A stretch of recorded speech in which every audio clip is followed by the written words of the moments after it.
Hi friends, welcome to my channel. இன்றைக்கி வீடியோவில் ஒரு ஸ்வீட் ரெசிபி தான் பார்க்க போகிறோம். அதை எப்படி பர்ஃபெக்டாக பண்ணலாம் அப்படிங்கிறத பார்க்க போகிறோம். நீங்கள் வீடியோ அட்டாச் பண்ணியிருக்கேன், என்ன ரெசிபியாக இருக்கும் அப்படின்னு சொல்லி செக் பண்ணுங்கள். மைசூர் பாக்குன்னு நினச்சிட்டு இருந்தீங்களா? தப்பு.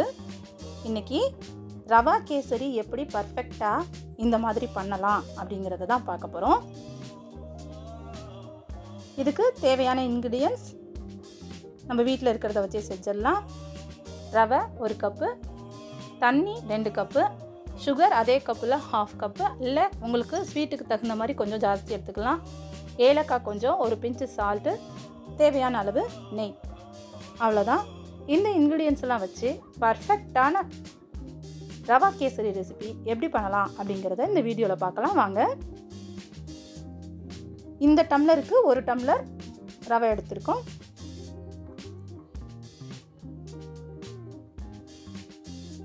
ரவை எடுத்துக்கிட்டு ஒரு பேன் வச்சு அதில் கொஞ்சமாக நெய் விட்டுக்கிட்டு முந்திரி பருப்பு கொஞ்சமாக எடுத்து வச்சுருக்கோம்.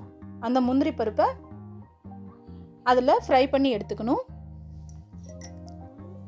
ஃப்ரை பண்ணி எடுத்துட்டு அதே பேனில் நம்ம எடுத்து வச்சுருக்கோம் இல்லையா, மெஷர் பண்ணி வச்சுருக்கிற ரவையை அதில் நல்லா வறுத்துக்கணும். இந்த ரவையை இந்த நெய்யில் வறுக்கிறதுனால என்ன பெனிஃபிட் அப்படின்னு பார்த்தீங்கன்னா, நம்ம தண்ணி ஊற்றி ரவையை மிக்ஸ் பண்ணுறப்ப கட்டிகள் சீக்கிரம் பிடிக்காது. ஸோ இப்போ முந்திரி ரெடி ஆகிடுச்சு. இந்த டம்ளருக்கு 1 டம்ளர் ரவை எடுத்து நம்ம கொஞ்சம் கலர் சேஞ்ச் ஆகிற வரைக்கும் நல்லா வறுத்து எடுத்துக்கிறோம். இப்போ பார்த்திங்கன்னா தெரியும், லைட் கலர் மாறி இருக்கும். அப்போ எடுத்துகிட்டு ஒரு பிளேட்டுக்கு ட்ரான்ஸ்ஃபர் பண்ணிக்கிறோம். அதே பேனில் இந்த டம்ளருக்கு 2 டம்ளர், 1 டம்ளர் ரவை எடுத்தோம், 2 டம்ளர் தண்ணி எடுத்துகிட்டு 1 பிஞ்ச் உப்பு சேர்த்து நல்லா இந்த மாதிரி தண்ணி கொதித்து வர்ற டைமில் ஃபுட் கலர் கொஞ்சமாக ஒரு டேபிள் ஸ்பூனுக்கு கொஞ்சமாக ஃபுட் கலர் சேர்த்து இந்த தண்ணியில் சேர்த்துருக்கோம். இந்த தண்ணி நல்லா கொதிக்கிற சமயத்தில் நம்ம வறுத்து வச்சுருக்க ரவையை இதோட நல்லா மிக்ஸ் பண்ணிக்கிறோம்.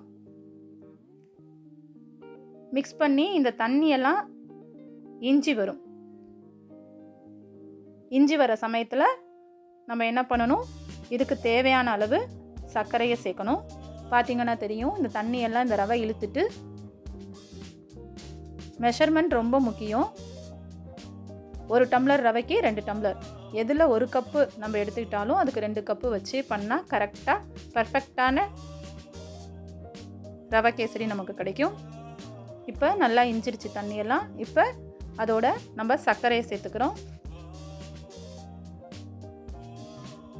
சர்க்கரையை சேர்த்துட்டு அந்த சர்க்கரை எல்லாம் கரைஞ்சி வந்ததுக்கப்புறம்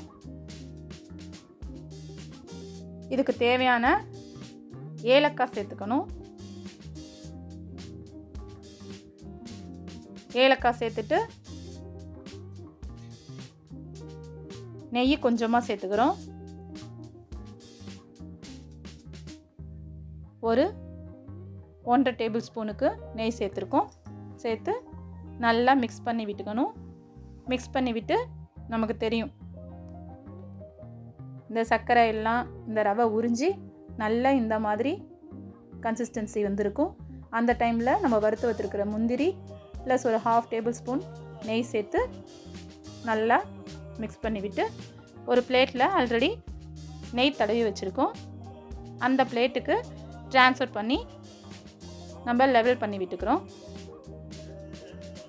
இப்போ பாருங்கள், நல்லா திரண்டு இது மாதிரி வந்திருக்கு. இதை பிளேட்டுக்கு ட்ரான்ஸ்ஃபர் பண்ணி லெவல் பண்ணி விட்டுட்டு கொஞ்சம் சூடு தணிஞ்சதையும் நம்ம என்ன பண்ணுறோம், கத்தி வச்சு பீசஸாக கட் பண்ணி எடுத்துக்கிட்டோம் அப்படின்னா நம்மளுக்கு பர்ஃபெக்டான ரவா கேசரி ரெசிபி ரெடி ஆயிடுச்சு. எல்லோரும் இந்த மெத்தடில் கண்டிப்பாக ட்ரை பண்ணி பாருங்கள். ரொம்ப ரொம்ப ஈஸி, கட்டிகள் சுத்தமாக விழாது, நல்லாயிருக்கும், எல்லாருமே விரும்பி சாப்பிடுவாங்க. இந்த வீடியோ பிடிச்சிருந்தால் லைக் பண்ணி ஷேர் பண்ணுங்கள், கமெண்ட் பண்ணுங்கள். சப்ஸ்கிரைப் பண்ணாமல் பார்த்துட்ருக்க ஃப்ரெண்ட்ஸ்லாம் மறக்காமல் சப்ஸ்கிரைப் பண்ணிக்கோங்க. இன்னொரு நல்ல வீடியோவில் மீட் பண்ணுறேன் ஃப்ரெண்ட்ஸ். பாய்.